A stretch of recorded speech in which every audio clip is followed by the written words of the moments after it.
friends, welcome to susirusi. இன்னைக்கு நம்ம பார்க்க போறது அன்னாசி பழ ஜாம். இதுக்கு தேவையான பொருட்கள்: அன்னாசி பழம் 400 கிராம், சர்க்கரை 300 கிராம், நெய் 2 டேபிள் ஸ்பூன் எடுத்து வச்சிருக்கேன். இப்போ பேன் நல்லா ஹீட் ஆயிடுச்சு. இதில் நான் 2 கப் தண்ணி ஊற்றிக்கிறேன்.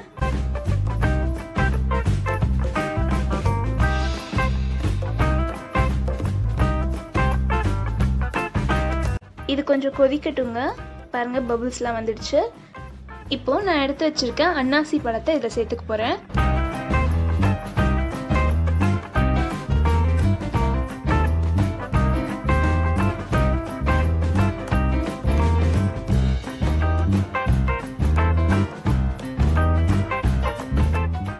இப்போ இந்த அன்னாசி பழம் நல்லா அந்த தண்ணியில் வேகணுங்க. ஒரு மூடி போட்டு ஒரு 15 நிமிஷம் வேக வச்சுக்கலாம். இப்போ 15 நிமிஷம் ஆயிடுச்சு. நம்ம மூடி எடுத்து பார்க்கலாம். நல்லா வெந்திருக்குங்க பாருங்க.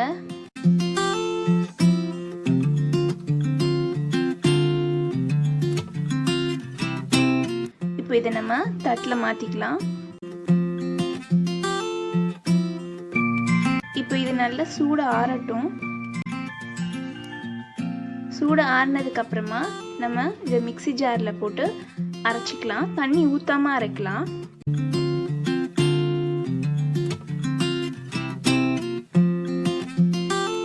அரைச்சாச்சு. இப்போ பாருங்க, இந்த மாதிரி நல்ல பேஸ்ட்டாக அரைச்சி எடுத்துக்கோங்க. இப்போ பேனில் வச்சிருக்க 300 கிராம் சீனியை இதில் போட்டுக்கலாம்.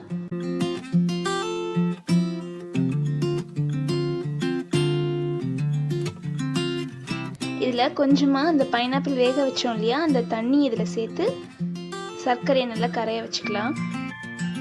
நம்ம வேக வச்சு எடுத்து வச்சுக்கிட்ட அந்த தண்ணியை கொஞ்சம் சூடு ஆறினதுக்கு அப்புறமா சர்க்கரை சேர்த்து கூட குடிக்கலாங்க.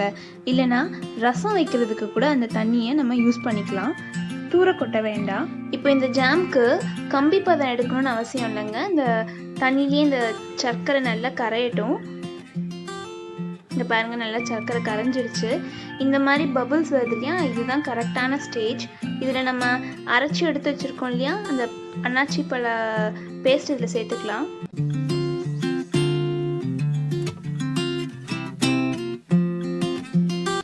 இது கை விடாமல் கிண்டிகிட்டே இருக்கணுங்க, அல்வா மாதிரி. ஏன்னா இது வந்து ஒரு திக் கன்சிஸ்டன்சிக்கு வரணும்.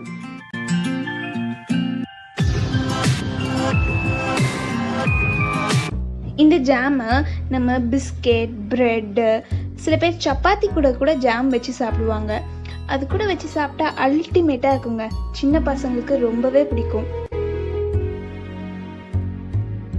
மோஸ்ட்டாக நிறைய பேர் வீட்டில் ஜாம் கடையில் வாங்குவாங்கங்க. இந்த மாதிரி நீங்கள் வீட்டில் பழங்களை வச்சு செஞ்சிங்கன்னா அது டேஸ்ட் அருமையாக இருக்கும். நம்ம என்னதான் கடையில் வாங்கி சாப்பிட்டாலும் வீட்டில் செய்கிற மாதிரி வராது. இங்கே பாருங்கள், ஓரளவுக்கு கன்சிஸ்டன்சி வந்திருக்கு. திக்காக இருக்கு பாருங்க.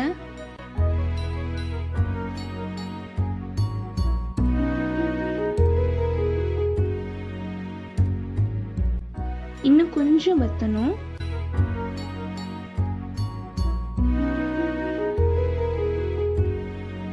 இப்போ நான் ஃப்ளேவருக்காக 2 டேபிள் ஸ்பூன் நெய் இதில் ஆட் பண்ணிக்கிறேன்.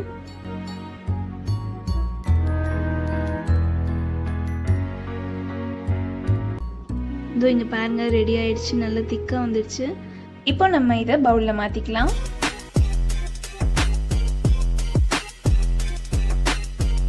இதோ நம்மளோட சுவையான அன்னாசி பழ ஜாம் ரெடி.